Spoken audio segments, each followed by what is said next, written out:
It's bad enough to be the speaker after Winnie Monsod, but she also said those from Ateneo and LaSalle are corrupt. I'm from Ateneo, and I taught in LaSalle. So I'm really scraping the bottom of the academic pool. Okay, and she speaks from the heart, according to Ma'am Cheche. So good afternoon. Thank you very much to the organizers for your kind invitation for me to join today's forum. It's always good to be back in De La Salle. Yesterday, when Dean July called me up explaining about today's forum, he said it's because the presidential balls declined or are unable to come. So I guess, in a way, that sums up the challenges that we face. Where are the leaders we want? And consequently, where are the leaders that we need? So today I represent Transparency International. We are, I have a slide as well.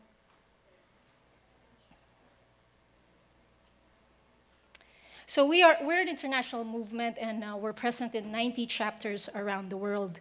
We were founded 20 years ago by a German named Peter Eigen, who was working for the World Bank. And at that time, he noticed the amount of corruption that was eating up development money in Africa. And now, we work both at the national and international level. We have a no impunity campaign. We support the passing of the Freedom of Information Bill. And we are working closely to make sure countries comply with the UN Convention Against Corruption and also the commitments of the countries to the Open Government Partnership. So in the Philippines, our focus areas are really on innovation in integrity tools, and our advocacy is focused on young people. The platform and approach that we are using is technology for transparency. One of Transparency International Philippines program is a youth integrity project. Last January 4, we actually sent Filipino youth delegates to the first international youth camp. And the theme was youth empowerment for transparency and integrity. Spending almost a week in Cambodia, our Filipino youth delegates came back with a modest seed money to start their own initiative. And last April 25, we spent the day in Taytay, Rizal, with the young leaders of Taytay. And maybe some of you will say, well, that's Rizal, there's a fat dynasty there as well. So the event was really both community-driven and youth-driven. The event is called #BayanKoAayos, the Filipino youth's commitment to integrity. We collaborated with Angat Kabataan and the 10 outstanding students of the Philippines alumni community. And we will be replicating this in other cities and launching this with an online component as well. So what happens in a BayanKoAayos activity? Simply, we converse. We talk about integrity, but we also encourage. We encourage young public servants to stay on course. Our two youth representatives, Angel Bombarda and Charles Ladia, are in fact both working in government.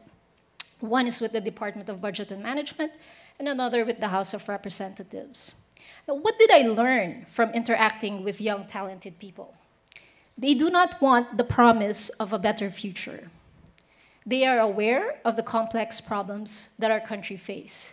But what they want is that their leaders prepare a better future for them. Young people have what it takes for zero-tolerance corruption. And in Transparency International, we see corruption truly it's an attack against our shared future. When there is corruption, we do not talk about creative solutions. We talk about shortcuts and the quick buck. Consensus and collaboration become difficult. And I will talk about elections now very quickly, because elections, as one historian told me once, he said, Cleo, elections in the Philippines is like the Olympics and the Mardi Gras all rolled into one. And we know that. So 2016 is fast approaching. And when you talk to senior officials, international organizations, donors, many worry that 2016 will be a repeat of 1998.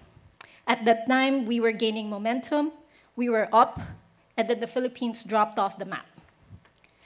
When I was working on electoral integrity issues, my research focused not so much on electoral outcomes, but on the electoral process, because the process affects the outcome. When talking about process then, It is now time to talk about leaders in plural that we want. Our government agencies, our constitutional commissions, need to be manned as well by honest, competent leaders with a vision for their organization.